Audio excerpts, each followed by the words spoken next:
জীবনে প্রথমবারের মতো আমি নল্লি নেহারি রান্না করেছি। এক্সপিরিয়েন্স কেমন ছিল আর স্বাদ কেমন হয়েছে চলো তোমাদের সাথে শেয়ার করা যাক।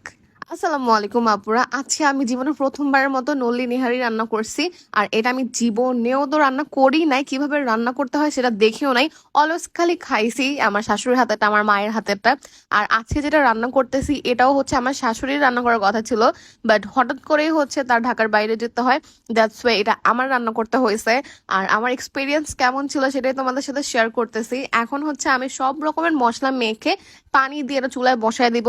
আজ আমি যে মশলাগুলো ইউজ করেছি সবগুলো হচ্ছে অর্গানিক ফুড থেকে নেয়া। এর হচ্ছে পাউডার মশলা থেকে শুরু করে বাটা মশলা সবকিছু পাবা। বাটা মশলাটা অলমোস্ট শেষ হয়ে গেছে, কারণ এটা আমি অনেকদিন যাবত ইউজ করতেছি। আর পাউডার মশলাটা রিসেন্টলি নেওয়া হয়েছে। যদি মশলার দরকার হয় বাটা মশলা বা হচ্ছে পাউডার মশলা অবশ্যই অর্গানিক ফুড থেকে নিয়ে নিবা। হলুদ মরিচ দেখাচ্ছি আমি, আর এখানে হচ্ছে জিরা আর ধনিয়া আছে।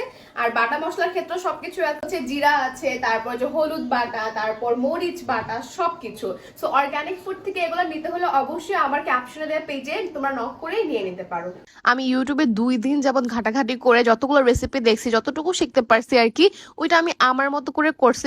একদম সেম টু সেম তো আমি পারবো না ওনাদের মতো। তোমাদের জীবনের প্রথম পায়া রান্নার এক্সপিরিয়েন্সটা আমার সাথে কমেন্টে শেয়ার করতে পারো। তোমাদেরটা কি মজা হয়েছিল, আমারটা কেমন হয়েছে আমি একদম লাস্টে তোমাদেরকে বলতেছি। তবে রান্নার এক্সপিরিয়েন্স যেমনই হোক না কেন, পরিষ্কার করার এক্সপিরিয়েন্স খুবই বাজে। কজ আমি জানতাম না যে এটা পরিষ্কার করতে এত প্যারা খেতে হয়। এটা অলমোস্ট হচ্ছে পরিষ্কার করাই ছিল, বাট কোনোভাবে স্যাটিসফাইড হতে পারছিলাম না, কারণ একটা দুইটা পশম রয়ে গেছে। ওইটা পরিষ্কার করতে প্রায় 2 ঘন্টা আমার সময় লাগছে। আমি যদি জানতাম এটা পরিষ্কার করতে এত প্যারা খেতে হয়, আমি কখনোই এটা রান্না করতে আসতাম না। যাই হোক, এটা অনেকখানি হয়ে গেছে। তারপর হচ্ছে আমি একটু ফ্লাওয়ার ইউজ করতেছি। এটা ইউজ করলে প্রবাবলি ঝোলটা একটু ঘন হবে, আমি জানি না এটার আসল কারণ কি। তোমরা জেনে থাকলে অবশ্যই কমেন্টে জানাবা। এটা অলমোস্ট হয়ে গেছে। এখন আলাদা কড়াইতে আমি পেঁয়াজ আর শুকনা মরিচ নিয়ে নিয়েছি, কিছু রসুনও নিয়েছিলাম।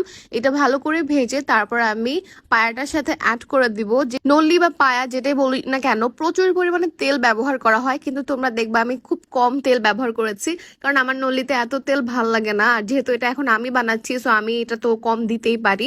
এই জন্য একদম কম তেল দিয়ে আমি রান্না করেছি।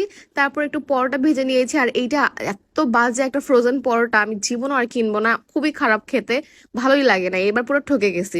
যাই হোক, এখন হচ্ছে আমি এটা ঢেলে নিচ্ছি আর এটা হয়ে গেছে। কালারটা মোটামুটি ঠিকই আছে। যদি তেল বেশি ইউজ করতাম তাহলে হয়তো বা আরেকটু অন্যরকম কালার আসতো, বাট আমার ইচ্ছা করে নাই তেল বেশি ইউজ করতে, সো ইটস ওকে। এখন এটা টেস্ট করার পালা। যদি ভালো হয় খেতে তাহলে তো এগুলো কোনো ম্যাটারই করবে না, আর তেল কম ইউজ করে ভালো, তাই না বলো? এখন হচ্ছে এই বিচ্ছিরি পরোটাটা দিয়ে আমি এখন নল্লিটা খাচ্ছি, এবং yeah it's good, it's really good. আমি এক্সপেক্টই করি নাই যে আমার নল্লি প্রথমবার রান্না করা এত ভালো হবে।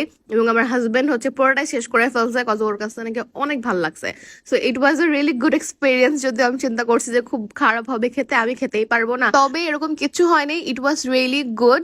আর তোমরা হচ্ছে যারা এখনো ট্রাই করো নাই বা তোমরা কখনোই রান্না করো নাই, তোমরা আমার মতো এরকম আনারি রেসিপি দেখে রান্না করতে পারো। I hope you are gonna like it, যেটা আমারও ভালো লাগতেছে আর কি। So yeah, that's it for today.